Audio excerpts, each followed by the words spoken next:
Donc bonjour à tous, c'est un plaisir de vous retrouver aujourd'hui pour notre conférence mensuelle et exceptionnelle aujourd'hui. Exceptionnel. Et exceptionnelle, exactement. Avant de commencer, quelques mots pour présenter notre association. Argos 2001 est une association nationale reconnue d'intérêt général dont la mission est de soutenir les personnes atteintes de troubles bipolaires ainsi que leurs proches. Notre siège social se trouve à Paris et nos antennes sont réparties dans l'Hexagone, en Polynésie française et à La Réunion. Partout, des bénévoles proposent leur soutien grâce à nos lignes d'écoute téléphonique nationales et locales, nos entretiens individuels, nos groupes de parole, que ce soit en virtuel ou en présentiel. Vous pouvez retrouver les modalités de ces interventions, les coordonnées des antennes, les événements et le calendrier des activités sur notre site web www.argos2001.net. À côté de ces activités fondatrices, Argos 2001 organise chaque mois une conférence comme celle d'aujourd'hui et chaque année, le 30 mars, la Journée mondiale des troubles bipolaires. Vous pouvez aussi les retrouver en replay sur notre chaîne YouTube. Bonne conférence! Bon, bonjour à tous, bonjour monsieur. Nous sommes particulièrement contents que vous ayez accepté de venir. Alors, c'est à la fois aux délégués ministériels, et je ne vais pas continuer la suite, que nous faisons appel, mais c'est aussi aux psychiatres, aux chefs de service et le responsable des centres experts de l'hôpital Fernand Vidal. C'est à ces deux titres que nous sommes heureux de vous accueillir. D'ailleurs, chaque fois que nous vous avons sollicité, vous avez toujours répondu présent, monsieur. Et donc, je vous remercie, on vous en remercie particulièrement. Quand je vous ai appelé, c'est il y a à peu près plus d'un mois, c'était pour dire à quel point nous étions inquiets, alors que c'est la grande cause de santé mentale, grande cause nationale, et que pour nous, l'inquiétude, je parle au nom des patients et de leurs proches, l'inquiétude montait. Et bon, la chose la plus évidente, la plus marquante, c'est la pénurie de psychotropes, qui ne va actuellement pas en s'arrangeant. Et il faut dire que, en fait, tout le buzz au-dessus de ces choses-là ne font qu'aggraver la situation. C'est pourquoi je vous remercie de bien vouloir nous dire ce que vous savez, où on en est de la pénurie des différents psychotropes pour soigner les pathologies invalidantes notamment, bien sûr. Bien Voilà. sûr. Donc ça sera le premier. Enfin, je suis désolé de voir si on peut. Encore une fois, j'avais noté le créneau 18-20, donc si on peut terminer à 20h30, mais bon, je sais qu'il y aura peut-être des débordements, mais voilà, donc on va essayer de cadencer le propos. Quand vous dites il y a du buzz qui aggrave la situation, qu'est-ce que vous voulez dire, Madame Melon? Je veux dire que tout le monde en parle, euh, que, que tout le monde en parle sur les réseaux sociaux, dans les pénuries de cytochrome, qu'est-ce qu'on va devenir, etc. Et que ça ne fait qu'augmenter l'angoisse. Alors, bien Je sûr, comprends. parmi tout ça, il y a des réponses, hein. Il y a des réponses officielles, pharmacologiques, etc. Mais si vous pouviez nous dire, notamment, alors on ne va pas tourner autour du pot, il y a notamment pour nous la pénurie de kétiapine qui nous inquiète, et puis c'est vrai aussi pour les patients atteints de schizophrénie. Il y a un certain nombre d'antidépresseurs qui manquent aussi, et puis on a même parlé de pénurie de lithium. Oui, oui. Alors, Alors, alors écoutez, là, c'est le sommet, voilà. donc, j'ai collecté quelques infos auprès des directions du ministère qui en savent beaucoup plus que moi, puisque c'est une affaire qui est co-gérée par les services du ministère, par la NSM, par les associations de pharmaciens. Enfin, en fait, c'est un collectif qui est interpellé. C'est un collectif d'administration, d'acteurs qui est interpellé par cette situation de pénurie de médicaments. Donc, il y a d'abord l'analyse de l'origine de ces pénuries, qui est les facteurs identifiés, c'est une augmentation de la demande. Les prescriptions de psychotropes ont été majorées dans ce contexte de dégradation de la santé mentale au niveau populationnel, ce qui peut faire des volumes de médicaments très importants, même si les prescriptions sont marginales lorsqu'elle concerne un nombre très important de personnes, eh bien, ça fait tout de suite des volumes importants. Il y a eu des productions de médicaments qui ont été récusées parce qu'elles ne remplissaient pas les critères de qualité, puisqu'il y a des contrôles de qualité qui sont effectués sur les médicaments qui sont produits et parfois on est amené à refuser certains lots. Il y a une situation concernant certains psychotropes qui sont produits par un nombre limité de producteurs. Donc, dès qu'il y a un producteur, et c'est le cas de la kétiapine, qui représente 60% de la production française, se retrouve en difficulté pour produire la quantité parce qu'il y a eu un acteur, je vais y revenir, qui s'est trouvé en difficulté de production, et bien tout de suite, ça crée des effets importants. Enfin bref, pour vous dire que c'est une situation qui est évidemment subie par les patients, mais qui est subie aussi par les administrations qui suivent cette affaire-là, au sens où certains imprévus, bon, par définition un imprévu c'est imprévisible, mais créent des situations qu'on a du mal à anticiper. Donc cette affaire est suivie de près par l'ANSM et le ministère. Et il y a un certain nombre d'éléments visant à corriger la situation de pénurie qui ont déjà été enclenchés dès la fin de l'année 2024.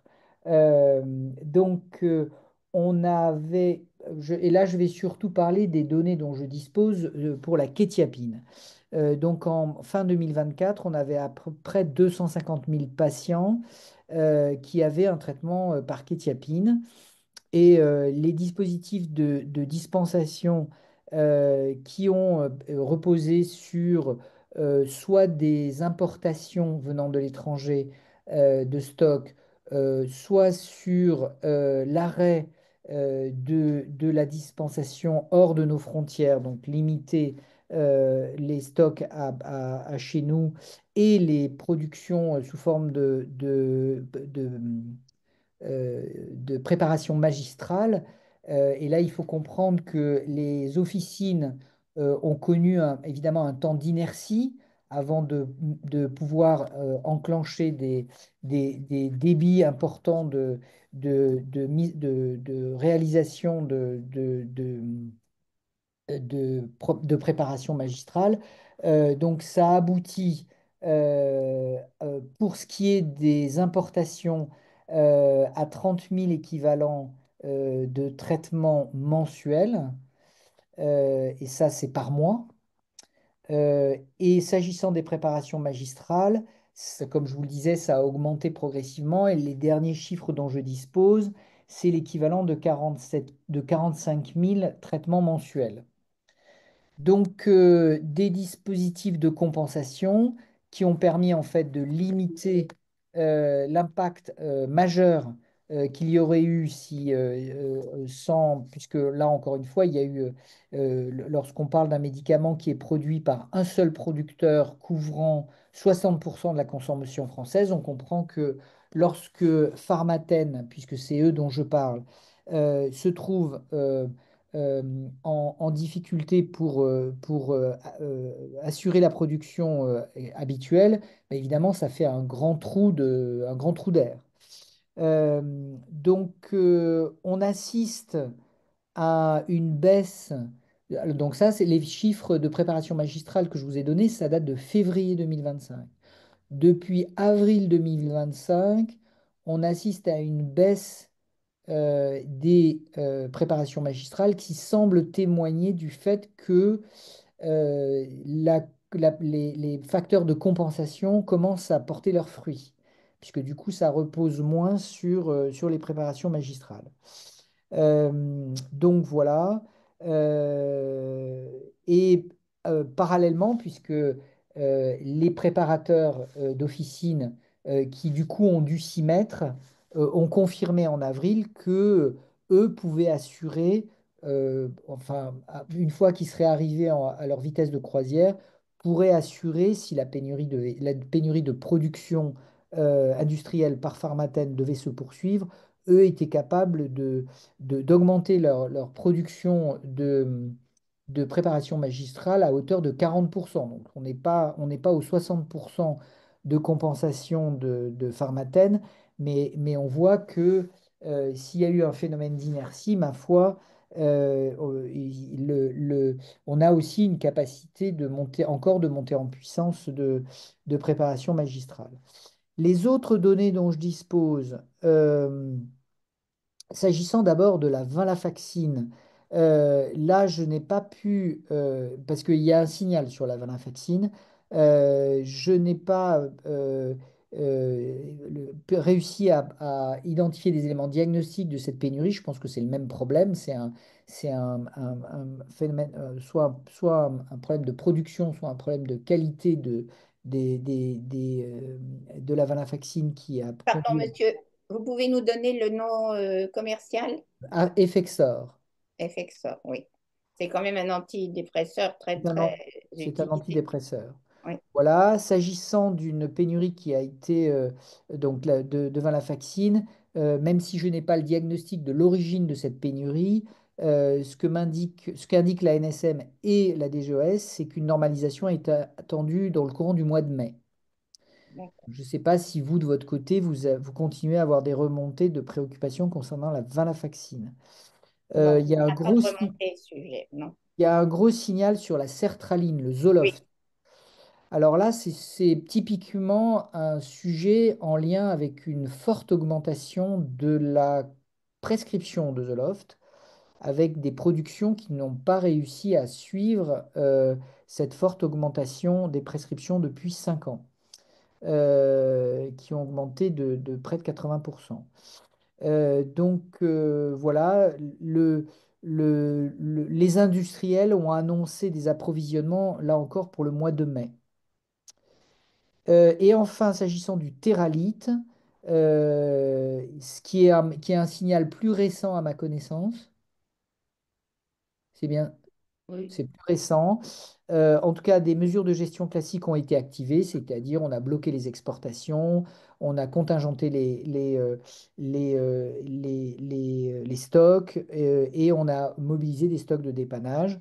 Des leviers complémentaires, puisque le phénomène est récent, sont en train d'être mis au point et sous forme d'importation. Enfin, en tout cas, on m'a confirmé que le sujet était bien pris en compte. Moi, j'ai eu quelques patients qui m'ont signalé l'indisponibilité de la forme LP. Pour l'instant, mais ça, c'est pas des informations du ministère, c'est plutôt des informations issues de mon service euh, et où on m'a pas signalé de difficultés sur le Teralite à libération immédiate des comprimés à 250 mg. Ça dépend Ouais, des endroits, ça. Ça dépend des d'accord. endroits. Il y a des gens qui nous disent il n'y a plus de terralite chez moi. Voilà, c'est tout à fait dispersé. Et c'est pas énorme, hein. Enfin, Et je dis oui, ce qu'on non, non, sait, mais hein. enfin, en tout cas. Bon, il y a un switch qui est relativement facile du Teralite LP400 vers le Teralite 250 ou le contraire. Mais des arrêts brutaux de lithium, ça, il faut quand même enfin, tout le monde, je suppose, dans votre communauté est quand même au courant des risques encourus avec les arrêts brutaux. Donc, Mhm. est-ce qu'il faut faire plusieurs officines? En tout cas, les stratégies de remplacement sont quand même moins satisfaisantes qu'avec les autres psychotropes. Le lithium, c'est le lithium. Ça, voilà, on peut. Donc, moi, j'avais pas la notion qu'il y avait des points du territoire où les deux formes galéniques manquaient. Je ne connais pas les détails, monsieur. Vous savez, c'est juste des remontées. Oh, bah, il y avait plus de lithium, j'ai plus de lithium dans ma pharmacie, quoi. C'est de ce style-là. On ne sait pas les détails, hein. Donc, En et tout puis, cas, voilà. moi, quand je me suis tourné vers la NSM et vers les directions du ministère pour récolter les informations, euh, certains de mes interlocuteurs étaient presque étonnés que je me mobilise sur ce point. Je me demande si ce point inscrit à l'ordre du jour de votre séminaire n'arrive pas un peu tard, puisque eux ont l'air de dire que autant la situation était inédite, imprévue, tout le monde était un peu désemparé et ont activé des réponses d'urgence. autant ils avaient l'air de dire que la situation était à peu près sous contrôle et en cours de normalisation. Est-ce que c'est quelque chose que vous corroboreriez? Enfin, Actuellement, on n'a pas de, enfin, j'ai pas plus, c'est récent, c'est à travers des groupes de parole, hein, monsieur, qu'on récolte ce genre bien de choses, sûr. hein. Alors, moi, j'ai quelques retours au niveau de la kétiapine. En effet, le retour à la normale se précise progressivement. Là, le temps que Pharmatène relance vraiment la ligne de production. Mais c'est vrai que pour d'autres molécules, dont le téralite, il y a des disparités au niveau de l'approvisionnement dans les pharmacies. D'accord. Et c'est vrai que pour ce qui est des traitements psychotropes, c'est une tendance qui est en train de s'installer et on se pose la question de l'avenir, en fait, de ce qui va faire poser concrètement sur un moyen, voire long terme, au Hmm. niveau des traitements essentiels que sont le lithium, la kétiapine et tant d'autres molécules. Évidemment, en tout cas après l'épisode d'Epacote 2023-2024, qui a aussi été un moment de grande inquiétude. Bon, enfin, je comprends que chez vos adhérents, tout ce genre de situation, d'abord, fasse naître de l'anxiété, et que du coup, tout le monde aimerait avoir des assurances sur le fait que ce n'est pas le symptôme d'un désengagement euh, des agences, notamment de la NSM, enfin en tout cas que cette affaire-là n'est pas prise en compte ou insuffisamment prise en compte. En tout cas, moi, j'ai pas du tout relevé dans le diagnostic de ces situations de pénurie quelque chose qui s'apparenterait à oh là là, c'est pas important, tout le monde sait très bien. Dans les pathologies qui nécessitent des traitements dans la durée, c'est vrai pour les pathologies psychiatriques, c'est vrai pour d'autres pathologies, diabète, hypertension, etc. Il y a une attention particulière pour ces traitements au long cours, particulièrement importante.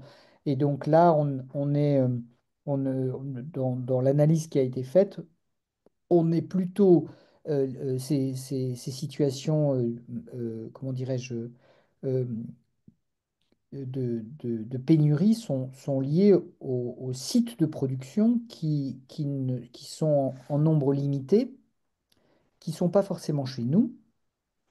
Et donc finalement, on n'a pas totalement la main.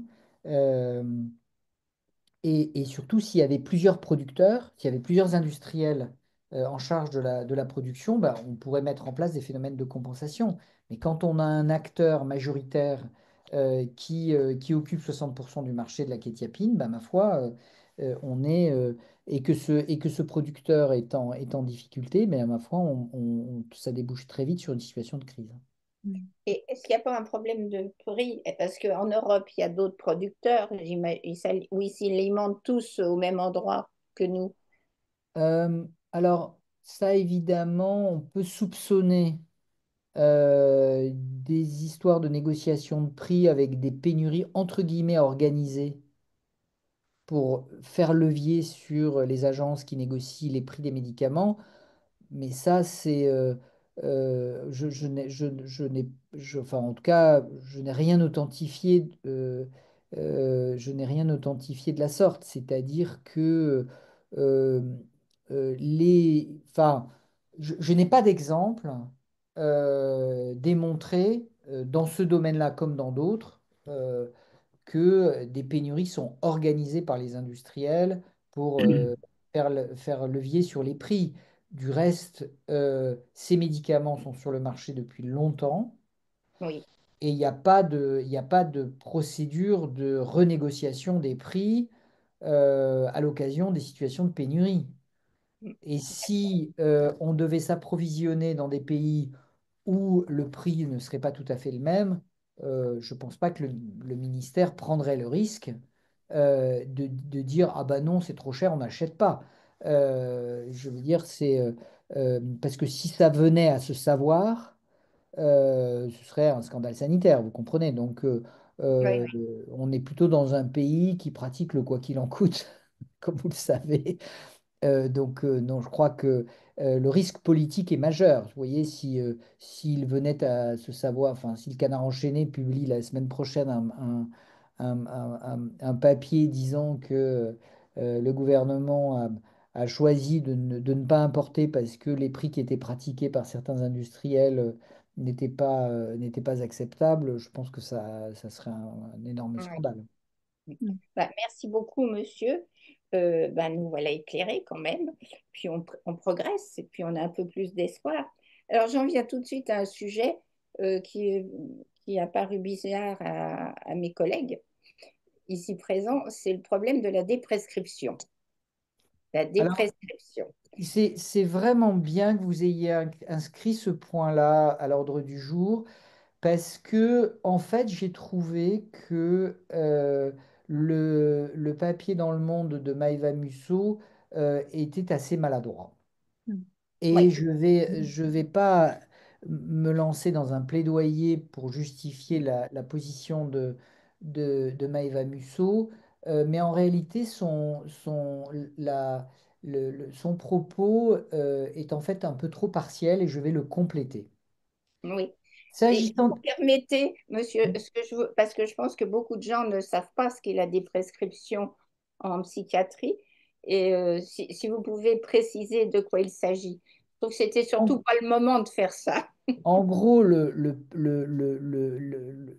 propos de Maëva Musso, qui est donc la présidente de l'Association des jeunes psychiatres, jeunes addictologues, c'était au sujet enfin, en tout cas, elle évoquait les parcours dans lesquels s'engagent certains médecins et certains patients dans le sens d'une simplification en vue des arrêts des psychotropes après une phase de stabilisation. Donc, il faut revenir et évidemment, tout ça a inquiété en disant, mais qu'est-ce que c'est que ces pratiques? Ces médicaments sont des médicaments protecteurs et visent au maintien, au contraire, de la personne dans son fonctionnement. Qu'est-ce que c'est que cette histoire de on va s'engager dans un arrêt des médicaments sous la bannière de ce terme des prescriptions? Alors, il y a une réflexion depuis quelques années sur le bon maniement des psychotropes, et notamment des enquêtes, des prescriptions, la CNAM, la CNAM a réalisé des enquêtes, mais alors sur des masses très importantes d'ordonnances, pour authentifier le fait que certains patients recevaient 3, 4, 5, 6, 7, 8 psychotropes sur une même ordonnance et que on ne savait pas dire, et là je convoque plutôt mon expérience de praticien, qui est de dire que pour obtenir la stabilisation d'un trouble, il y a un truc que savaient très bien faire les psychiatres, c'est rajouter des médicaments. Et quand une ligne de traitement ne suffit pas, on sait qu'une association, par exemple, de régulateurs de l'humeur, ça marche mieux au global qu'une monothérapie régulateur de l'humeur, que quand on n'y arrive pas, on peut en mettre trois, et que quand il y a la survenue d'un épisode dépressif, il peut être justifié de rajouter un antidépresseur en plus des deux ou trois régulateurs de l'humeur, et que s'il y a des symptômes résiduels d'anxiété, eh ben, on pourrait rajouter un anxiolytique, et si en plus on dort pas bien, on peut rajouter un ou deux hypnotiques, etc. Que ça, c'est à peu près bien codifié, l'escalade, pour répondre à des symptômes résiduels notamment. Ce qui n'est pas bien du tout codifié dans notre pratique, c'est une fois que la stabilisation est obtenue, au bout d'une semaine, d'un mois, de 3 mois, qu'est-ce qu'on fait de cet empilement de médicaments qui ont été nécessaires à un moment de la prise en charge d'un patient? Et ce qui est beaucoup moins codifié, c'est la manière de décider qu'est-ce qu'il est utile de maintenir et qu'est-ce qui est justifié ou risqué d'arrêter. Et ça, on ne l'apprend pas à l'école.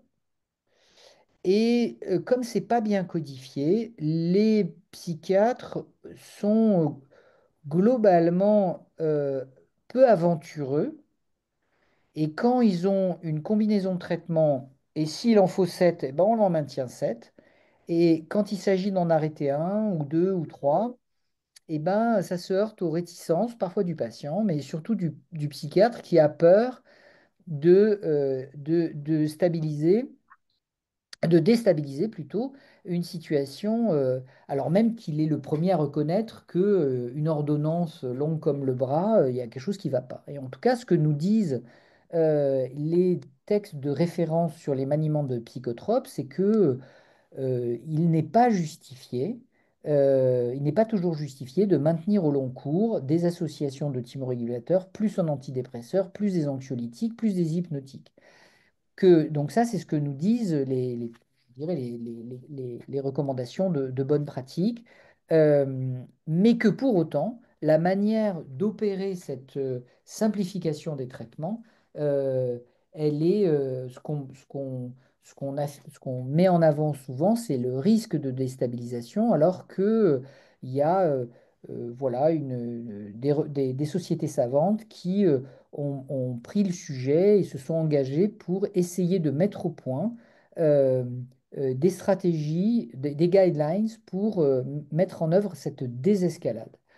À mon sens, le propos de Maëva Musso n'est pas de dire, euh, sous le terme des prescriptions, n'est pas de dire il y a des pathologies dans la prise en charge au long cours d'un patient porteur d'une schizophrénie ou d'un trouble bipolaire, il faudra dorénavant tendre vers l'arrêt des traitements. C'est pas du tout ce qu'elle dit.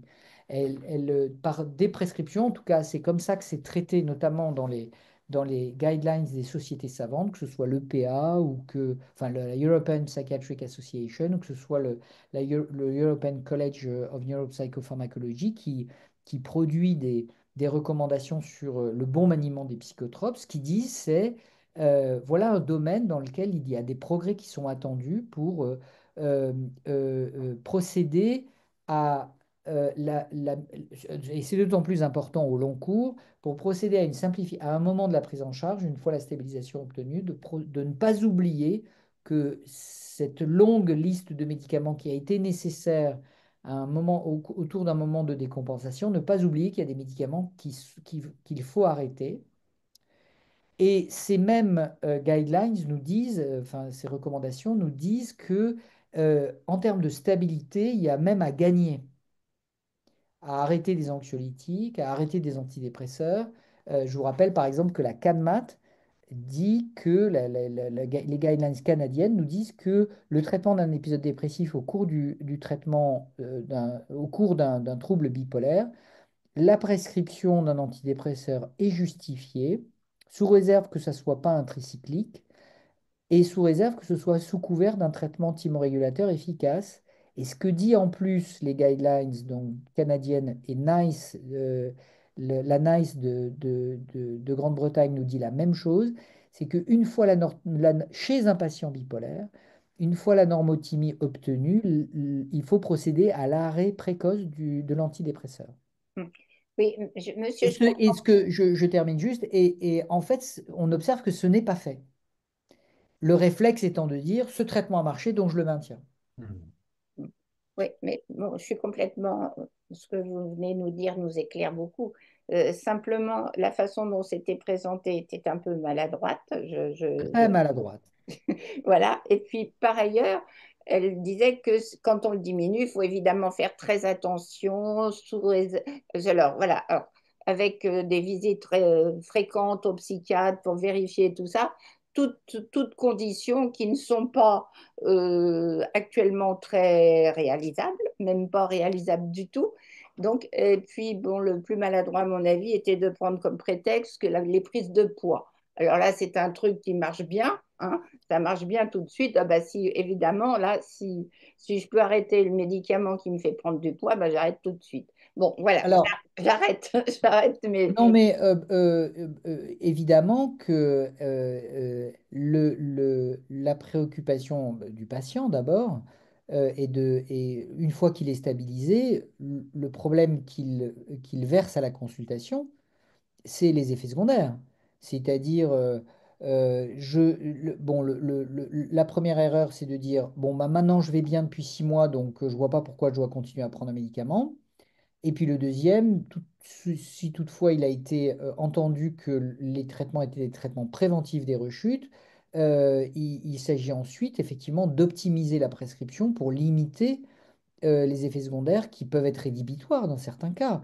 Et moi, je fais mienne, là je parle de ma pratique clinique, je fais mienne ma responsabilité dans la prise en compte d'un certain nombre d'effets secondaires et je pense que je serais totalement irresponsable en voyant une évolution d'une courbe de poids à plus 5 kilos, plus 10 kilos, de ne pas en tenir compte parce que je sais très bien que 6 mois, un an plus tard, ça va se transformer en plus 20 kilos.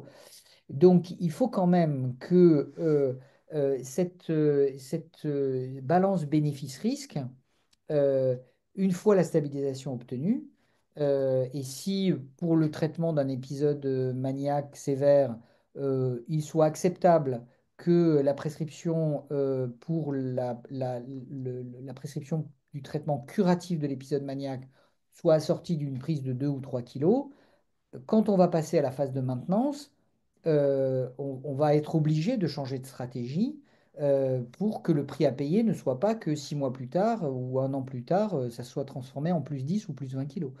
Donc, c'est quand même une manière de sophistiquer les objectifs thérapeutiques en disant, bon, bien sûr que la priorité, c'est le traitement des épisodes dépressifs et des épisodes maniaques, ok, mais une fois qu'on est sorti de cette période-là, euh, les aspects de tolérance deviennent prioritaires si je me place du point de vue de l'utilisateur. Et donc, on ne peut pas dire, ah bon non, c'est un traitement efficace, donc vous vous débrouillez avec les effets secondaires, c'est pas mon problème. Au contraire, il faut promouvoir dans les attitudes thérapeutiques euh, des stratégies proactives pour dire, bon, bah ok, le trouble est stabilisé, mais maintenant, il faut aussi qu'on s'occupe des aspects de tolérance, parce que là, il y a des enjeux de rémission, non pas seulement des symptômes, mais aussi de rémission du fonctionnement. Donc, et puis là aussi, dans le pilotage de ces questions-là, il n'y a évidemment pas que les modifications de traitement à opérer, il y a aussi l'hygiène alimentaire, la reprise d'exercice physique. Enfin, en tout cas, c'est un ensemble de stratégies qui doivent être mises en œuvre. Je pense que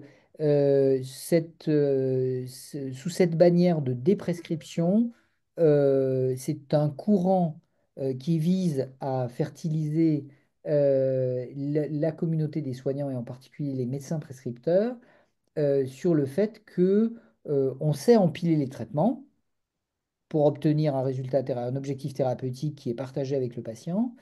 Mais ce qui est beaucoup moins codifié, c'est la désescalade et parfois et pardon de le dire, mais souvent, on maintient des traitements en ne sachant pas dire avec précision ce qu'on attend du maintien de cette prescription. C'est une espèce de posture de prudence qui veut que on ne change pas une équipe qui gagne, mais ça veut dire que le patient va rester pendant 6 mois, pendant un an, pendant 5 ans avec des traitements dont il n'a pas été démontré qu'ils en bénéficiaient. Et puis enfin, mon expérience personnelle, c'est que une fois la stabilisation obtenue, pendant suffisamment longtemps, en fait, on gagne des marges en simplifiant le traitement sur le plan cognitif, sur le plan métabolique, sur le plan de la restauration des rythmes circadiens. Donc moi, c'est plutôt comme ça que je comprends la démarche, mais je n'ai jamais entendu, y compris dans la jeune génération de psychiatres, que l'objectif était de sevrer les médicaments, en particulier les médicaments préventifs des rechutes. Voilà. Mm. Mm. Merci beaucoup. Merci, monsieur. Je pense que c'était nécessaire, effectivement, d'en parler. Et Et puis, on pourra rassurant. peut-être à un moment donné voir, on verra ça plus tard pour parler de ce principe de déprescription, d'arrêt des médicaments. On l'avait d'ailleurs déjà fait une fois dans une conférence. Alors maintenant, si vous le voulez bien, on va parler à un autre sujet que vous devez bien connaître aussi, celui des centres experts. qu'ils soient troubles bipolaires ou tous les centres experts. Bon, c'est Marion Leboyer qui nous avait averti du fait que peut-être comment dirais-je, le financement allait peut-être s'arrêter, etc. Elle nous a dit que nous étions, bah, comme vous d'ailleurs, que nous, association de patients, on peut beaucoup auprès des politiques, du moins on l'espère, on le croit, on vous croit. Mais donc Dominique, avec d'autres personnes, est allé voir le conseiller, c'était Dean, je ne sais pas qui, comment il s'appelle, là, de Yannick Le- Neuder, pour leur Monsieur Nguyen. exprimer, pour lui exprimer nos inquiétudes et puis la satisfaction qu'on avait des résultats de l'usage de passeports bipolaires, par exemple, et des centres experts, que tout le monde dans notre ration plébiscite, mais il n'y a pas que il n'y a pas que pour nous, il y a ceux qui parlent de l'autisme, des centres bipolaires, tous les autres, quoi. Et donc, pour nous, ce serait une catastrophe que ça ne soit, que ce financement ne vienne pas pérenne, que ça ne se poursuit pas. Ce serait une catastrophe aussi pour la recherche, parce que c'est la porte d'entrée pour la recherche. Et donc, apparemment, il ne se passe rien. C'est Alors, Enfin, voilà. Donc, notre question, c'est, monsieur, où en est-on? alors le sujet, on va reprendre un tout petit peu d'histoire. La Fondation fondamentale a mis en place et a déployé des centres experts dans quatre thématiques: la dépression résistante, le trouble bipolaire, la schizophrénie et l'autisme de haut niveau. Et ça, c'est un chantier que j'ai bien connu, puisque moi j'ai travaillé longtemps avec Marion Leboyer jusqu'en 2012. Et donc j'ai assisté à la naissance de cette démarche. Et aujourd'hui, le modèle porté par le réseau des centres experts, avec une base de données commune, un dossier médical commun, une méthodologie de référence commune, est tout à fait exemplaire. En tout cas, et je pense que la Fondation fondamentale et les réseaux de centres experts ont été tout à fait pionniers dans ce qu'il faut faire en matière de recours spécialisés. Marion Leboyer milite depuis des années pour que ce modèle-là des centres experts devienne le modèle national du recours.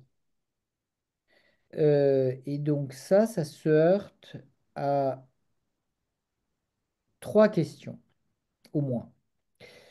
Euh, D'abord, la Fondation fondamentale et les centres experts n'ont pas je dirais, le monopole du recours.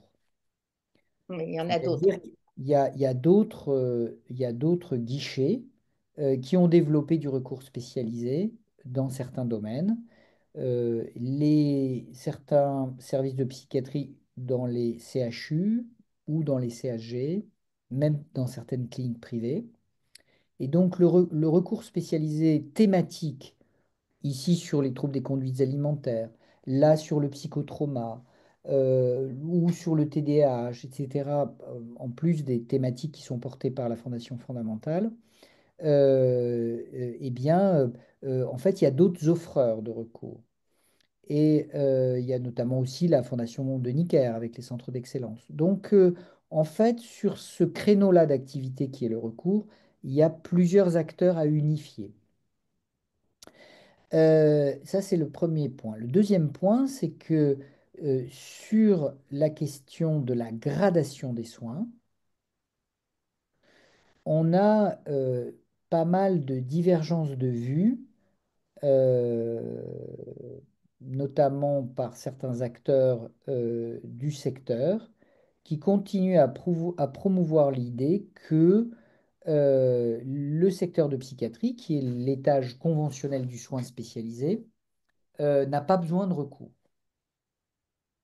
C'est-à-dire que un psychiatre doit être capable de prendre en charge la très grande diversité de situations. Et donc, il y a une opposition de certains acteurs sur l'idée d'une gradation des soins, certains acteurs considérant que tout doit aller à la psychiatrie, ce qui, nous, ne nous paraît pas viable. Il nous faut une première ligne qui permet de faire du repérage précoce, du débrouillage de situations de souffrance psychique légère à modérée, tel qu'on l'a mis en place avec les maisons des adolescents, avec le réseau transition et avec le dispositif Mon Soutien Psy. Il y a ensuite un niveau conventionnel de soins qui est assuré par les structures de secteur et par les structures non sectorisées. Et puis, comme en psychiatrie, on a des pourcentages quand même assez élevés de cas complexes, de cas résistants, eh bien, on doit pouvoir avoir accès à des centres de recours spécialisés qui vont appuyer le conventionnel pour faire évoluer favorablement des situations dont on s'attendait qu'elles évoluent favorablement, mais avec les stratégies conventionnelles, marquent un certain degré de résistance. Alors, et ça, c'est à peu près bien maintenant identifié, notamment par le ministre actuel, qu'il va falloir, au sujet de l'inadéquation entre les besoins et l'offre, on doit sortir de ce modèle où tout converge vers la psychiatrie avec 6 mois, un an d'attente au CMP, et qu'il va falloir, en effet, comme on l'a fait dans les autres disciplines médicales, organiser l'offre de manière graduée avec un recours. Il faut que le ministère de la Santé se dote d'un modèle du recours. Et on pourrait tout à fait imaginer que le recours soit euh, euh, décrit dans un cahier des charges qui est porté par le ministère, enfin, qui serait écrit par le ministère de la Santé en disant voilà les conditions à réunir pour être centre de recours, qui permettrait d'embarquer l'ensemble des acteurs du recours, dont différents opérateurs du recours, les CHU, la Fondation de Necker, la Fondation fondamentale, etc. Et à ce moment-là, qui seront donc des différents opérateurs du recours et qui permettraient d'être ici, de mailler le territoire avec des consultations spécialisées. Ce qui n'est pas possible, et ça, je l'ai encore partagé récemment avec Marion, puisque je l'ai vu sur ce sujet-là et sur quelques autres. Ce qui n'est pas possible, c'est que, euh, parce que c'est aussi ça le projet qu'elle porte, c'est la multiplication à l'infini des thématiques des réseaux centres experts. Aujourd'hui, on a 4 thématiques, dépression résistante, bipolaire, schizophrénie et autisme de haut niveau. Et son projet, c'est de déployer d'autres thématiques, troubles des conduites alimentaires, TDAH, addiction, etc. etc. Et ça, ce n'est pas soutenable financièrement. Il faut que le recours regroupe les thématiques, en tout cas des thématiques proches. Par exemple, on pourrait faire des centres experts. Nous, d'ailleurs, on l'a proposé à Fernand Vidal, des centres experts qui regroupent ensemble le recours sur la pathologie borderline, le trouble bipolaire, euh, d'autres troubles de l'humeur, dépression résistante, par exemple, pour que ça puisse rentrer dans un modèle financier soutenable dont se doterait le ministère de la Santé. Ce qui n'est pas possible non plus, c'est que le maillage territorial soit décidé par un opérateur. Aujourd'hui, c'est la Fondation fondamentale qui décide de mettre un centre expert ici, un autre centre expert là, et puis telle région, sur la base du volontariat et sur la base d'un cahier des charges qui est énoncé par la Fondation fondamentale. Et ça, en fait, en termes de stratégie de politique publique, l'implantation et le maillage du territoire, ça doit être décidé par le ministère. Ça peut pas être décidé par un opérateur. Et enfin, sur le financement des centres experts, en fait, ça, c'est un héritage de l'histoire. Les premières années, lorsqu'on était en phase de déploiement de ces centres experts thématiques, eh bien, on a eu effectivement des ARS qui ont compris l'intérêt du modèle, du recours très tôt et qui ont accepté de prendre sur leur marge le financement, notamment d'un nombre important de centres experts bipolaires, puisque historiquement, c'est les premiers à s'être implantés. Mais quand est arrivé le déploiement des centres experts dépression résistance, il y en a beaucoup moins qui ont pu bénéficier du financement porté par les ARS. Parce que là, pour le coup, c'est pas financé par le ministère. C'est les ARS qui prennent ça sur leur marge. La seule chose qui a été financée par le ministère, et c'est pas une paille, c'est 700 000 euros par an, c'est la coordination des réseaux centres experts de la Fondation fondamentale. Donc, et à ma connaissance, je n'ai pas entendu dire que les ARS qui financent les centres eux-mêmes avaient l'intention de se désengager. Ce qui est sûr, c'est il y a une situation d'inéquité parce qu'il y a des centres experts qui ne sont pas financés, des centres experts qui sont financés. Donc là, on ne comprend pas cette inégalité de traitement. Mais pour l'instant, le ministère à la fois ne souhaite pas remettre en question les financements historiques qui ont été attribués par les ARS, mais pour l'instant ne souhaite pas non plus généraliser, se doter d'un modèle de généralisation des centres experts tels qu'ils sont enfin, actuellement qui ne sont pas financés. Donc c'est vraiment une discussion qui est en cours. C'est pas vraiment un dialogue de sourds, mais Marion Leboyer porte le modèle de la Fondation fondamentale comme le modèle devant s'imposer à l'ensemble du territoire, et slash s'imposer au ministère. Et le ministère, lui, veut prendre en compte cette diversité d'acteurs qui portent le recours, sachant que, évidemment, dans ce paysage, les réseaux de la Fondation fondamentale occupent une place tout à fait proéminente. Mhm. Donc ça, c'est une discussion. Enfin, si je retrace les 6 années enfin les 6 ans depuis que je suis au ministère, c'est-à-dire 6 ans, c'est une discussion qui n'avance pas très vite, mais les oppositions euh, sur l'idée générale d'une gradation des soins en psychiatrie, les freins, les obstacles sont en train d'être levés. Et on a notamment un ministre de la Santé actuellement qui pourrait annoncer des choses dans le sens de la gradation des soins. Je vous rappelle que François Braun en avait parlé. Bon, il a été un peu éphémère, mais donc François Braun en a parlé. Et le ministre actuel, en tout cas moi, ça fait partie des priorités que je lui ai proposé d'annoncer. Après, quelles annonces il va faire, je n'en sais rien. D'accord. Et le financement de la coordination, vous dites que c'est au niveau du ministère. C'est ça Oui. qui serait pérennisé. En tout cas, je n'ai pas non plus entendu dire que ce financement de la coordination, qui a été obtenu il y a 2 ans, avec même un effet rétroactif, ce qui commence à représenter des grosses sommes, eh bien, je n'ai pas entendu dire que le financement de la coordination était remis en question. Donc c'est plutôt une bonne nouvelle.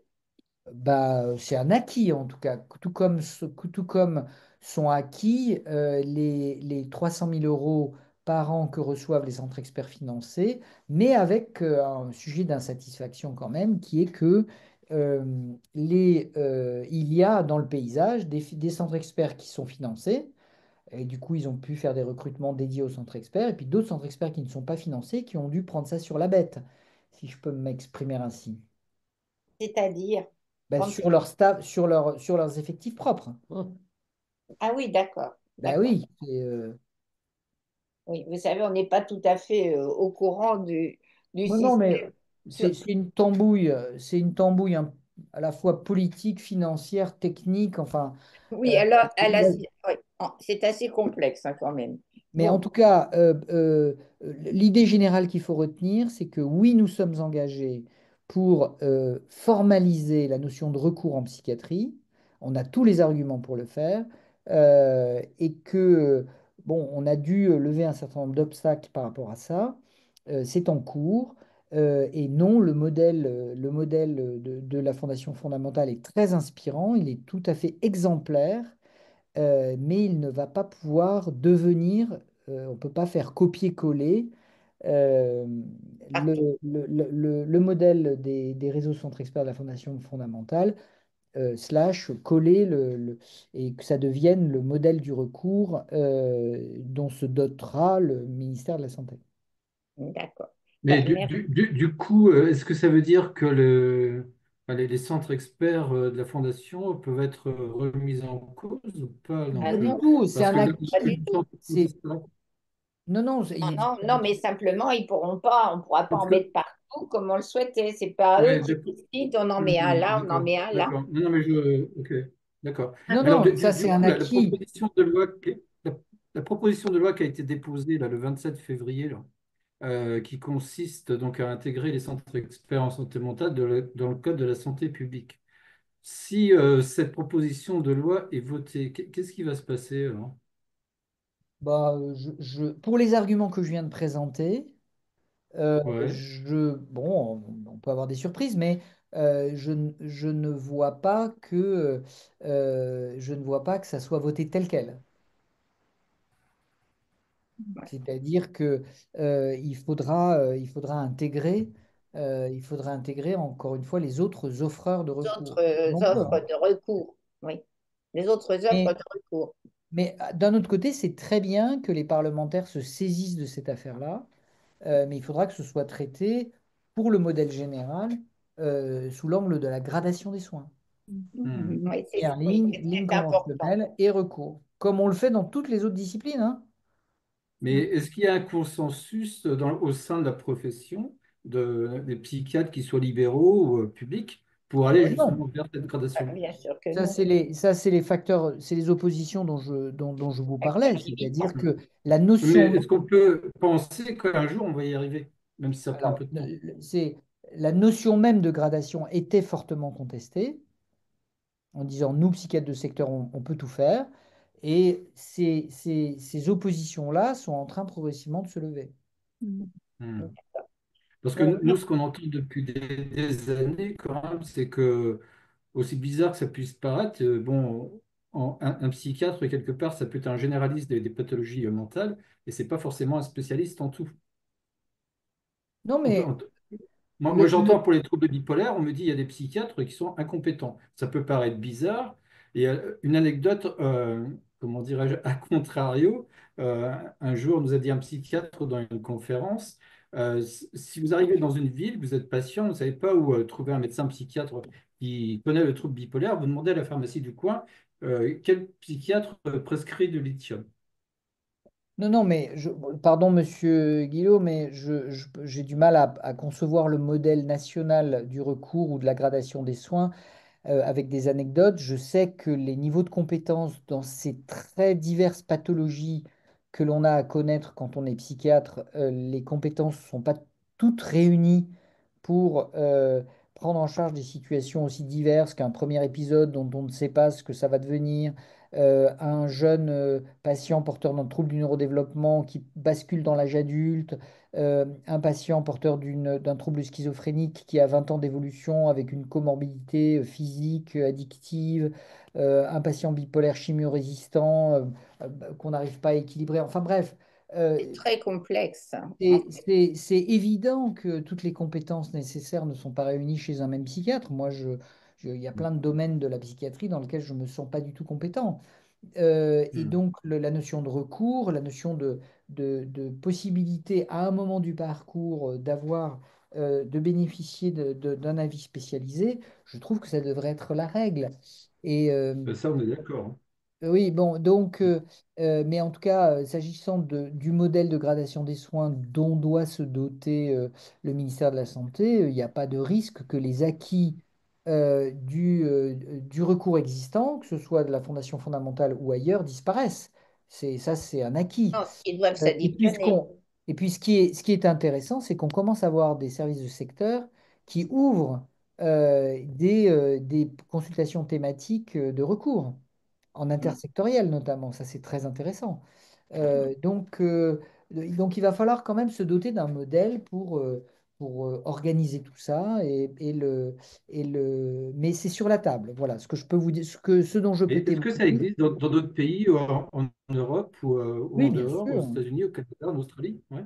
Alors, le modèle qu'a mis au point la Fondation fondamentale nous est envié quand même, hein, par nos voisins européens. Ouais, Oui. Base ouais. de données centralisée, dossier médical uniforme dans tous les centres experts, méthodologie de référence qui est partagée par tous les centres experts, c'est-à-dire le service il y a des sessions de formation pour s'assurer que le service rendu par les centres experts est le même dans tous les centres experts. Enfin, c'est quand même très abouti comme niveau d'exigence. Et ça, il y a beaucoup de pays qui nous l'envient.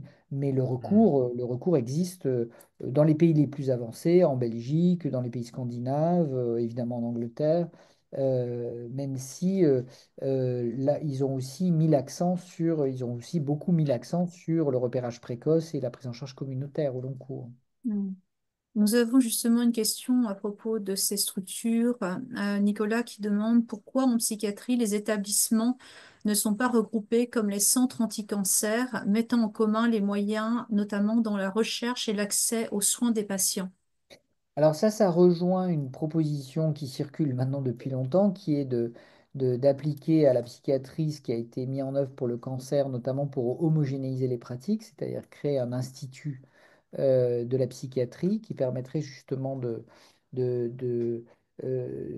que en deux points du territoire, l'offre soit homogène, parce qu'aujourd'hui, la situation, enfin, ce que disent les patients, ce que disent les familles, ce que disent les professionnels aussi, c'est que le système est devenu illisible. Il y a des familles qui déménagent pour dépendre d'un secteur qui est réputé plus compétent dans tel ou tel domaine. Donc là, par rapport aux autres disciplines médicales, on a un problème qui, pour le coup, est quand même très spécifique de la psychiatrie. Euh, euh, et donc, cette question de modèle du cancer appliqué à la psychiatrie, en fait, c'est séduisant parce que c'est effectivement ce qui s'est passé il y a une vingtaine d'années dans le champ du cancer. La situation de départ, c'était que pour un cancer du côlon, eh ben, si on était à Bordeaux, Paris, Strasbourg, eh ben, on n'avait pas le même protocole de soins. Et c'était un peu, alors, c'était pas complètement zinzin hein, ce qu'il faisait, mais chacun avait un peu sa recette, quoi. Et ce qu'a permis l'INCa, c'est justement de garantir que le protocole de soins pour un cancer du côlon serait le même aux quatre points du territoire, aligné sur les recommandations de bonne pratique et sur les dernières données de la science. Bon, on pourrait avoir la même ambition pour la psychiatrie et ça serait évidemment, c'est évidemment une perspective très séduisante. Sauf que, d'abord, l'ambiance actuelle n'est pas tellement à créer des instituts. Donc ça, c'est une raison un peu technique et financière d'ailleurs. Deuxièmement, les cancers, c'est pas tout à fait comme les pathologies psychiatriques et je pense qu'il y aurait beaucoup à perdre à sortir la santé mentale et la psychiatrie du ministère de la Santé et finalement l'individualiser comme ça a été fait pour le cancer, hein. Aujourd'hui, c'est l'Institut national du cancer qui est un peu le ministère de la santé du cancer. Le ministère de la Santé a plus vraiment la main là-dessus. Et donc, je pense que je crois que la manière dont est configurée les administrations centrales du ministère, politique de prévention, DGS, politique de soins, DGOS, politique de cohésion sociale, d'inclusion sociale, DGCS, mais aussi d'autres administrations centrales. Je pense qu'il y aurait beaucoup à perdre pour la continuité des parcours, pour les approches intersectorielles et interdisciplinaires. Il y aurait beaucoup à perdre à sortir la santé mentale et le regrouper dans un institut dédié à la santé mentale et à la psychiatrie. En tout cas, ça a été proposé très souvent, y compris au plus haut niveau de l'État, et c'est une option qui n'a pas été retenue probablement pour les raisons que je viens de présenter. Mais ce qui est derrière votre question, Madame Garandel, c'est l'enjeu de l'homogénéisation des pratiques et l'adossement des pratiques aux données probantes. Ça, c'est un combat qu'il va falloir poursuivre pour justement réduire cette hétérogénéité de l'offre. Et les Parce que guidelines le dans toutes les participant, situations aussi. Oui. c'est ce que nous Monsieur, dit le participant, parce que, attends, excuse-moi, Eliane, juste 2 secondes, parce que cet interlocuteur là nous dit ça permettrait d'avoir des conférences de consensus sur les stratégies thérapeutiques. Je pense Oui, qu'on est d'accord. encore faudrait-il que la communauté des psychiatres soit d'accord pour se plier à cet exercice des conférences de consensus. Aujourd'hui, des conférences de consensus existent au sein des sociétés savantes, AFPBN, EPA, ECNP, etc. Mais les guidelines qui sont produites par ces sociétés savantes, issues des conférences de consensus, Et il y a une enquête récente qui a été, enfin récente, il y a quelques années, qui a été publiée par le professeur Samalin. Donc Samalin Ludovic, premier auteur auquel vous pouvez vous référer, qui montre que les psychiatres français euh, suivent les guidelines à moins de 30%. Donc moi, je veux bien qu'on dise il faut que les psychiatres participent aux conférences de consensus pour se mettre d'accord sur ce qu'il faut faire, comment il faut le faire, etc. Mais pour l'instant, ce n'est pas du tout la culture de la profession, hein. La culture de la profession, c'est euh, le colloque singulier avec le patient. Bon, enfin, en tout cas, voilà, là, il y a il y a encore des marges de progrès très importantes. Mais il y a un effet générationnel qui se produit, hein. La jeune génération est beaucoup plus alignée avec les guidelines de traitement et les recommandations de bonne pratique. Donc là, il y a un effet générationnel qui va s'opérer pour justement homogénéiser les pratiques. Ben, merci beaucoup. Alors, on va passer au chapitre suivant, qui est encore plus, enfin, qui est beaucoup plus vaste. C'est la plage des pathologies invalidantes. Là, vous allez reconnaître ce dont on parle, hein, les quatre grandes pathologies, dans la restructuration de la psychiatrie. Et en fait, c'est parce que ça fait un peu peur. Quand on parle de santé mentale, ça s'étend ça comprend tellement de choses que ça fait un petit peu peur. Ça fait un peu peur aux personnes qui sont atteintes de ces pathologies chroniques, invalidantes, et se disent, mais qu'est-ce que nous, là-dedans, on va devenir? Alors, D'accord. bien sûr, voilà, la prévention, bien sûr, mais la prévention pour ces maladies chroniques, on n'est pas directement concerné, ou pas tout de suite, disons. Voilà, donc c'est ça le sujet. Et Alors, je profite en même temps pour vous dire, et quel rôle les patients peuvent-ils avoir dedans? alors, euh, Donc, votre question porte enfin, je reconnais qu'effectivement, depuis qu'il y a tout ce mouvement en direction de la santé mentale, il y a des voix qui s'élèvent pour dire, mais la santé mentale, ça n'a rien à voir avec la psychiatrie, ce que vous faites pour la santé mentale, ça se ferait au détriment de la psychiatrie, etc., etc. Voilà, c'est ça. Alors, oui, bon, d'abord, les chiffres ne disent pas ça. Euh, Entre 2020 et 2024, le financement de la psychiatrie a augmenté de 42%. Donc, on n'est pas en train d'abandonner la psychiatrie. Et puis, les mesures, feuilles de route, assises, etc., c'est 3,3 milliards d'euros. Euh, Aujourd'hui, le problème qu'on a, c'est pas un problème de sous, c'est un problème d'identifier des ressources humaines, médecins, infirmiers, à mettre sur les postes.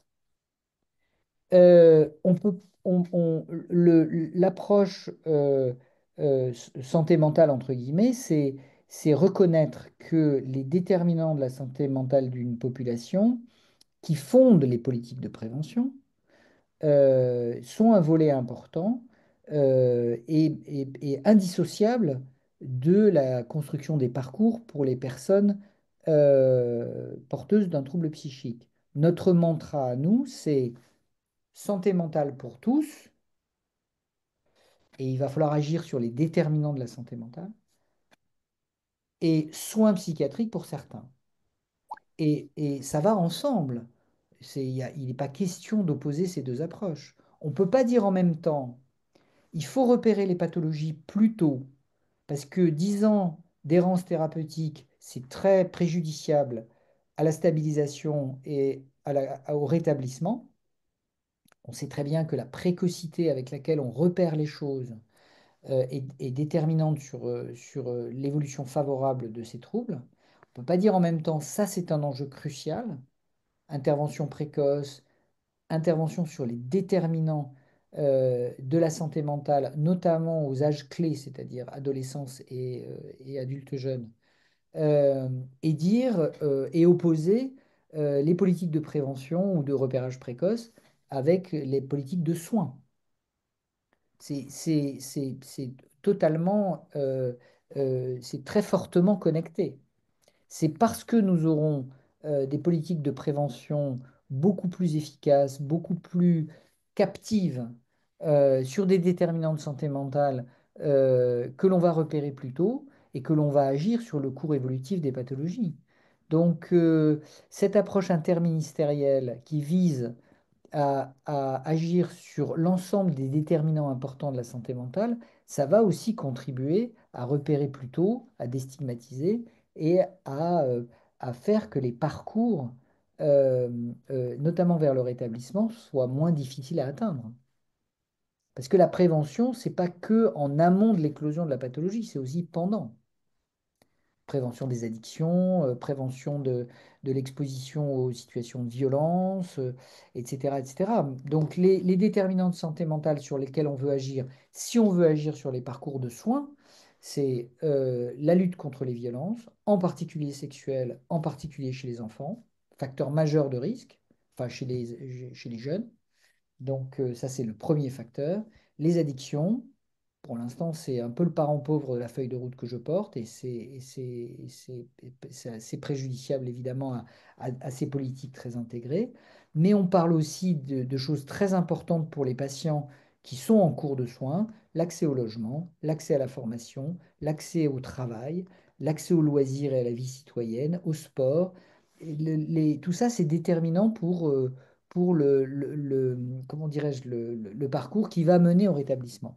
Donc, je m'élève, je m'élève très vigoureusement contre l'idée d'opposer les politiques visant à agir sur les déterminants de la santé mentale et les politiques de soins et d'inclusion sociale. Pour moi, c'est totalement indissociable. Et d'ailleurs, si on regarde nos voisins européens, en Belgique, c'est comme ça qu'ils ont opéré. Dans les pays scandinaves, j'en parle même pas, en Grande-Bretagne également, etc. Donc, euh, euh,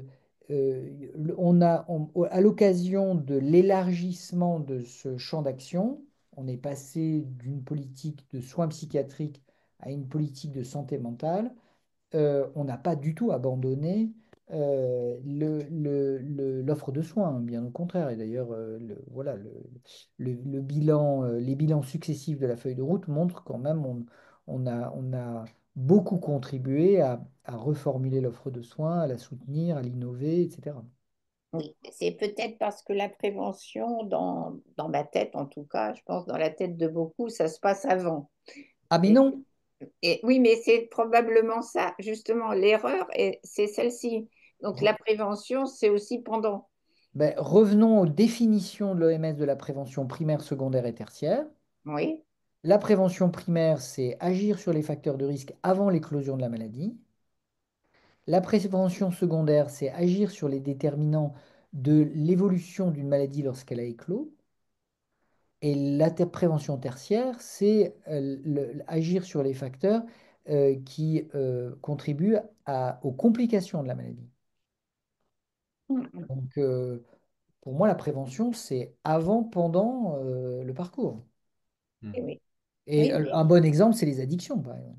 oui, mais je pense pas que ce soit dans. Enfin, bon, peut-être je suis la seule à avoir cette idée-là, mais je ne le pense pas. Mais ça y est, on réforme, on réforme, on a compris. Bon, et maintenant, alors maintenant, la question, puis c'est formidable, on va réussir à tout faire pratiquement dans les temps prévus. Euh, alors, quel rôle pour les patients? Voilà, parce que les patients bon, jouent un rôle important. Et, mais quel rôle exactement? Alors, est-ce qu'un rôle dans leur maladie, dans leur prise en charge, c'est évident? Enfin, je crois que maintenant, ça pose plus aucun problème. Enfin, je pense, la plupart. Acteur de sa prise en charge, Oui, absolument. c'est ça. Bon, ça, c'est ça, avec le psychiatre, bon, et tous les gens qui peuvent l'aider dans ça, c'est une chose. Mais est-ce qu'on peut aider réellement, être acteur et servir à quelque chose au niveau ministériel? Enfin, pas Alors, ministériel directement, mais voilà. je vais être très prescripteur, même un peu péremptoire. Moi, j'assignerais deux rôles déterminants aux personnes concernées, Oui, à leur famille, enfin bon, par oui. personne concernée. D'abord, il faut continuer à faire du vacarme. Il faut continuer à faire. Du vacarme. Il faut On prendre s'en la occupe. parole. Allez, On s'en occupe. Ça, on sait faire. allez. Il faut prendre la parole, témoigner, changer la représentation qu'on a de ces troubles. Et ça, il n'y a que vous qui pouvez le faire. Oui, Et on sait combien la taille des faits, de l'expérience, joue sur les représentations. Représentation de la population générale, représentation des soignants. Et il y a là, dans ce domaine-là, beaucoup de progrès ont été faits, mais beaucoup de progrès doivent encore être faits pour lutter contre la stigmatisation, pour lutter contre les représentations fausses qu'on a de la pathologie. Alors, nous, ministère, médecins, etc., on peut faire beaucoup de choses, mais dans mon expérience, ce qui produit des effets, c'est le témoignage d'expérience. ça ouais. Et donc, alors, je n'ai pas de modèle organisationnel pour euh, organiser la prise de parole et faire porter la voix des personnes concernées, parce que on est dans un pays où finalement on a un petit peu du mal à se doter d'un modèle d'intégration des personnes concernées dans mais bon, le buzz, c'est vous qui devez le faire. Il y a énormément de canaux aujourd'hui disponibles, les réseaux sociaux. La grande cause doit être le moment où les personnes concernées et les familles prennent la parole. En tout cas, c'est vraiment ça qui est prescrit dans la démarche. Mais ce que je peux dire, c'est que si on regarde l'évolution sur les 10 dernières années, c'est que aujourd'hui, et la raison de le faire, pardon, c'est que aujourd'hui, la voix portée par les personnes concernées, par les familles, etc., est un guide euh, indispensable dans la fabrique des politiques publiques. Et les représentants de patients, les représentants des familles sont associés le plus souvent possible au niveau central et au niveau local au groupe de travail. Je pense en particulier au projet territorial de santé mentale, ce qui n'est pas un exercice facile parce qu'il faut trouver des personnes qui sont capables, qui ont le temps, qui ont la disponibilité pour intégrer ces groupes de travail, être acteurs de l'organisation au niveau local. Mais cette instance de démocratie sanitaire qui contribue à mettre au point les organisations à l'échelle d'un territoire, c'est les projets territoriaux de santé mentale. Et donc, il faut soutenir ceux de vos adhérents qui euh, souhaitent jouer un rôle dans l'organisation locale. Et ça, c'est indispensable. Ouais. L'UNAFAM le fait beaucoup, les GEM le font un peu. Et on a du mal à formaliser un petit peu l'intégration des personnes concernées dans ces groupes de travail. Ce qui n'est pas simple d'ailleurs, c'est des réunions le soir qui durent 2 heures, qui sont parfois très techniques. Les transports pour venir à la réunion ne sont pas remboursés. Enfin, c'est pas très facile à organiser et pourtant c'est essentiel. Donc, il faut se rapprocher des groupes de travail, des projets territoriaux de santé mentale et on lance une nouvelle instruction. Donc, il y aura une nouvelle génération de projets territoriaux de santé mentale qui va se lancer.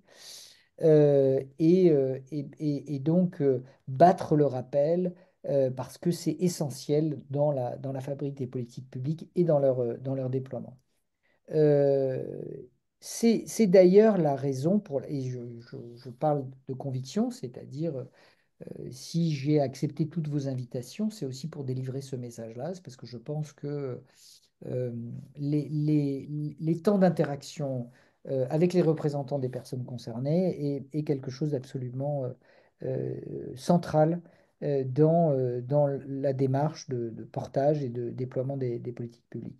Ça, c'est la première chose. La deuxième chose, et c'est un autre de mes mantras, en tout cas, c'est quelque chose que je porte maintenant depuis plusieurs années, qui n'a toujours pas abouti, alors même que les données de la science nous disent combien c'est important et efficace.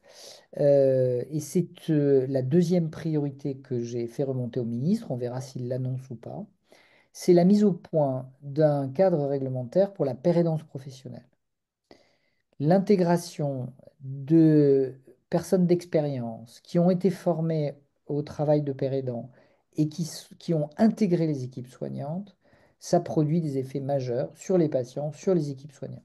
C'est pas un Oui, métier facile, tout le monde n'est pas capable de le faire, mais je pense qu'il faut qu'on formalise la démarche. Alors, ce que j'appelle le cadre réglementaire, c'est qu'on homogénéise les statuts sur lesquels ils sont installés, leurs salaires, leurs prérogatives, etc. Mais qu'on spécifie également la formation qu'ils doivent recevoir pour pouvoir intégrer les équipes soignantes, la formation des équipes soignantes pour intégrer un père aidant, mm, et le suivi du père aidant après intégration, parce que c'est un métier très exposé. oui. Donc là encore, nous avons des marges importantes, mais on a des modèles existants, notamment dans les pays scandinaves, ou en Angleterre, ou en Belgique d'ailleurs, qui est un modèle que je connais bien. Voilà, ça s'appelle dans la mesure que je porte et que je souhaiterais, pour lequel je souhaiterais que le ministre passe commande, ça s'appelle la mise au point d'un cadre réglementaire pour la pérédance professionnelle. Le projet est prêt, on a eu beaucoup de réunions de travail avec des représentants des pères aidants et des médiateurs de santé père. Donc voilà, donc ça c'est le deuxième appel à mobilisation pour investir ce futur métier de père aidant professionnel. Vous n'en avez pas trois. Vous n'avez pas un troisième mantra. Ah si, si, j'en ai un troisième, oui. Allez-y. Bah, c'est la poursuite de la démarche de solvabilisation des psychologues par l'assurance maladie. L'accès Mm. aux psychothérapies. Oui, ah, ça c'est très important. Vous avez raison. Parce que, en fait, de considérer que la psychothérapie ne fait pas partie du soin parce qu'elle n'est pas remboursée, enfin, les patients, ils voient ça comme ça. Euh, bon, ça m'est arrivé cet après-midi, quelqu'un m'a dit, ah ben non, moi je préfère prendre un médicament parce que la psychothérapie, elle n'est pas remboursée. Et bon, et je pense que la psychothérapie, dans le cas, aurait fait sûrement aussi bien que le médicament, quoi. Souvent, Bon, c'est l'association des deux qui marche bien, hein. oui, mais oui, mais pas l'un sans l'autre. Il faut les deux. Oui, c'est ça, c'est vrai. Ben, monsieur, vous avez du travail. Comme vous dites.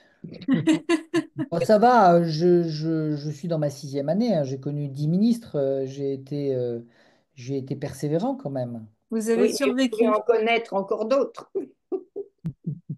On verra. Mais du coup, est-ce qu'il ne faudrait pas que le poste de délégué ministériel devienne un poste de délégué interministériel rattaché au Premier Il ministre? l'est. Ça serait très logique, vu les annonces qui ont été faites sur la mobilisation interministérielle. Ça serait Hmm. assez logique que la délégation évolue vers une délégation interministérielle. Mais aujourd'hui, c'est appelé de ses voeux par de nombreux acteurs, la Cour des comptes, l'UNAFAM, vous. Enfin bon, bref, cette question est posée, mais pour l'instant, ils n'ont pas l'air de vouloir y aller. Mais ça ne m'empêche pas de travailler en interministériel, hein. Hmm. Est-ce que tu as vu des questions, Blandine, une question quelques questions auxquelles pourrait répondre le monsieur Bélivier? Ah non, Il y a beaucoup de Blandine. questions Oui, il y a personnelles. beaucoup de Oui, on a questions. beaucoup de questions Euh, personnelles. mhm. Si on... Blandine, tu as peut-être quelque chose? Moi, j'en ai repéré une. Au niveau de la déprescription, voilà, je la retrouve. Donc, merci pour cette information sur la déprescription. L'arrêt n'est pas abordé, mais la baisse des traitements non plus, une fois la phase de stabilisation atteinte. Comment faire changer l'approche des psychiatres de terrain, qu'ils soient privés ou hospitaliers? Bah, écoutez, je redécris ce que j'ai décrit dans un parcours un peu schématique, hein. J'ai un peu simplifié en disant, bon voilà, un patient a à connaître un état de décompensation, sa prescription augmente, on en met un, on en met deux, on en met trois, on en met quatre, bon, etc. Et puis, à un moment, le trouble est stabilisé. Bah, moi, j'engage les patients à interroger leur psychiatre en disant, bon, est-ce que vous pouvez m'expliquer de ce qu'il y a sur mon ordonnance là? Ça a été rajouté lors de mon dernier épisode hypomaniaque, ça a été rajouté en même temps un tout petit peu après et ça a permis d'obtenir la résolution. Ça, je l'ai depuis longtemps, donc d'accord, etc. Et dire, est-ce qu'on est sûr, sur quels arguments euh, je comprends très bien que j'ai eu besoin de rajouter 1, 2, 3, 4, 5 médicaments pendant la phase aiguë. On est maintenant très à distance, on est 3 mois, 6 mois plus tard. Est-ce que vous pouvez m'expliquer pourquoi je dois continuer à prendre les 5, 6 médicaments qui sont sur mon ordonnance? Expliquer. Bon, je veux dire, je pense que les médecins doivent des explications. Donc, il faut poser la question. Rajouter des médicaments, c'est très facile. Je vous rajoute tel médicament parce que vous ne dormez pas bien. Je rajoute tel médicament parce qu'il y a encore des petites fluctuations. Vous me dites vous-même que vous vous levez le matin, vous êtes en forme et vous ne savez pas dire que vous vivez des expériences de modification brutale de votre état. Alors que vous étiez levé de bonne humeur, stable, plein d'allant, avec plein de projets, et puis bim, le sol se dérobe sous vos pieds à 14 heures, tous les projets que vous aviez tombent à l'eau, et alors que donc cette imprévisibilité, donc on rajoute un régulateur de l'humeur, etc. Vous êtes un peu anxieux, je rajoute un anxiolytique, vous faites une variation dépressive de l'humeur, je rajoute un antidépresseur. Bon, tout ça, on sait faire. Mais une fois que les choses ont été stabilisées et surtout parce que la polythérapie augmente le risque d'effets secondaires, il faut quand même engager son médecin à dire revisiter la balance bénéfice-risque une fois que la stabilisation a été atteinte. Et là, on peut quand même renégocier sur la base des arguments que va donner le médecin en disant, ah non, ça, moi, ma vision, c'est que ce deuxième médicament que j'ai rajouté, là, il faut vraiment le maintenir et je vous explique pourquoi, etc. Ce troisième-là, oui, je suis d'accord avec vous.